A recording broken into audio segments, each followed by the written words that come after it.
2021 Kia Forte 2.0 4-cylinder oil change light reset.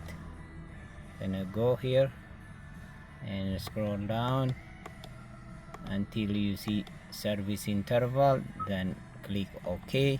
OK button is here, this one, and this you play like this. Let's go up down. OK button,